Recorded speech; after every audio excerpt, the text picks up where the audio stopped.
So as we had the build up towards the release of the Edge of Fate, there was one weapon everyone was wondering about. That Rocket Assisted Pulse Rifle, Mint Retrograde. This is the first of its kind when it comes to Rocket Assisted Pulses, and like Rocket Assisted Sidearms, a must-have for anyone in PvE. So in this video, we'll go over all the perks you can get on this weapon, where exactly you can find this weapon, and the god rolls you'll be looking out for. But before we do, just want to say, if you enjoy the content and want more from me, be sure to hit that subscribe button and bell to be notified on when I do drop more content. With that out of the way, let's bring up all the perks that can roll on this weapon. So as per usual with all the perks, we are labeling it so you guys can follow and reading it from right to left. So all the way to the right, the first origin trait, we have Problem Solver, dealing sustained damage to champion, mini boss, or boss combatants, exhaust them, and grants this weapon handling and reload speed. Exhausted targets deal reduced outgoing damage is a friendly reminder there. And underneath that, we have Vanguard Determination. After using your class ability, final blows with this weapon grant you bonus damage resistance. Two origin traits here that are very nice either way, whichever you prefer.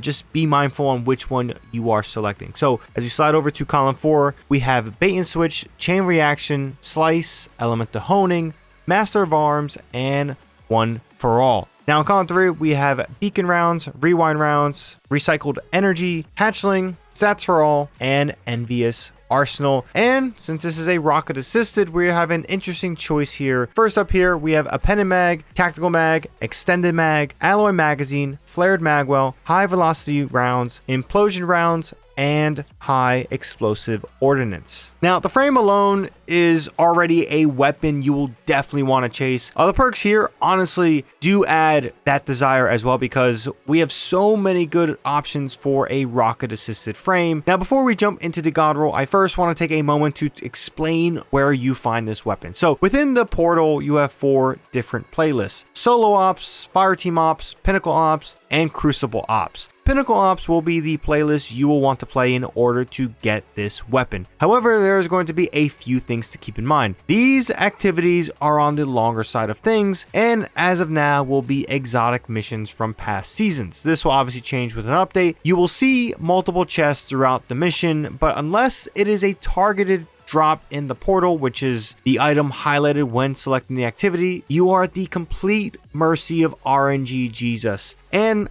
there are no match-made missions, at least as of now for this. Again, you will have to wait for that new update coming out. So not the best of circumstances for players who might not have people to play with, but at least Bungie made some tools to help people get around that with something like Fireteam Finder. This is a good way of trying to find people so you can potentially farm for this weapon. Now, I do think it's time to shift towards the god rolls you will want to look out for if you get this weapon to drop. So just a friendly reminder with the visuals, the perks above, the faded black bar on screen will be my top pick. The perks under that are still very valuable or great alternatives, just not perks that move me like the others do. So with barrels, ideally you will want quick launch. For me, the blast radius is already solid enough with the base stat at 72. All quick launch aims to do here is increase velocity by +10 and your handling by +15. Two stat lines I think you will see the most benefits to the overall feel of the weapon. But if you're using a perk like One for All, Volatile Launch is going to be a fine alternative. Again, ideally with a One for All roll. With this barrel, you get an increase of +15 to blast radius, but the trade-off is a -5 to velocity and -5 handling.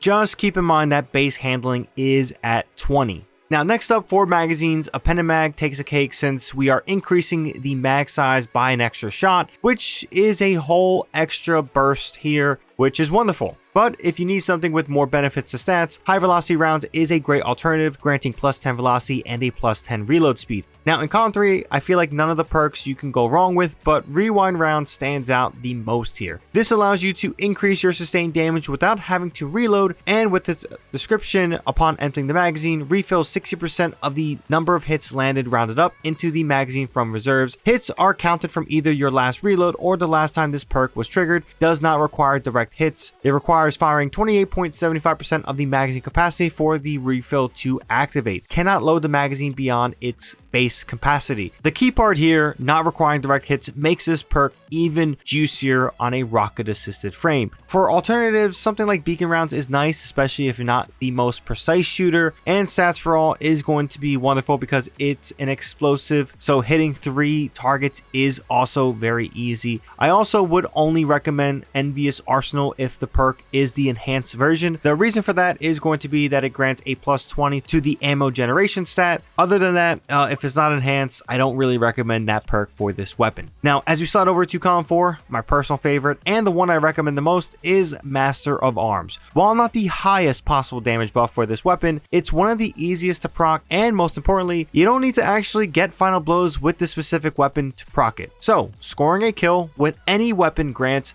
Master of Arms times 1, granting a 15% increased damage for 7 seconds. Scoring a kill with any weapon with Master of Arms grants Master of Arms times 2, granting a 25% increased damage for 4 seconds. Master of Arms times 2 expiring reverts the buff back to Master of Arms times 1. This is my preferred choice when it comes to a damage buff. It's easy to proc, maintain, and doesn't require you to use ammo, which again, you don't have too much on this frame. Now for alternatives here, there are a few that are very much a solid option. So for higher damage buffs, One for All and Bait and Switch are solid alternatives. So with One for All, this was a go-to perk of mine on the Call Strand sidearm from the Final Shape. It's a very easy buff to proc. It offers a 35% damage buff when you hit 3 separate targets within 3 seconds, and this buff lasts for 10 seconds. Bait and Switch offers a 30% buff for 10 seconds when you deal damage with all weapons in a short time frame. Again, both solid damage buffs. Again, the only knock would be that you can't proc it without actually using the weapon, and you don't have much ammo reserve, so unless your ammo generation stat is incredibly high and generating a lot of special ammo, proccing stuff like this can cost you a lot of ammo. Now, another alternative worth mentioning is going to be Chain Reaction. Nothing absolutely wild to talk about here, and frankly, I personally have never been a total fan of it since they nerfed it on wayframes, but it's a nice option if you get it. And finally, with Masterworks, Velocity takes the cake here with the #1 spot,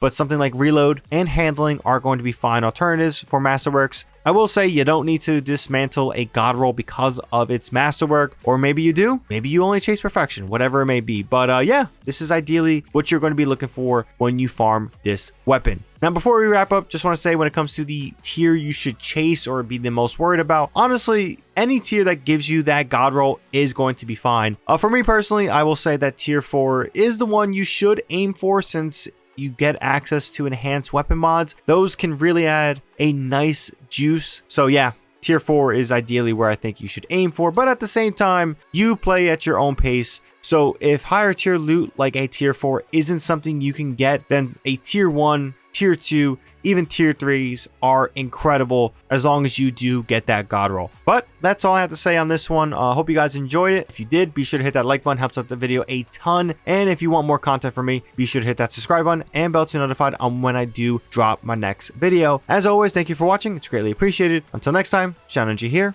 and I'm out.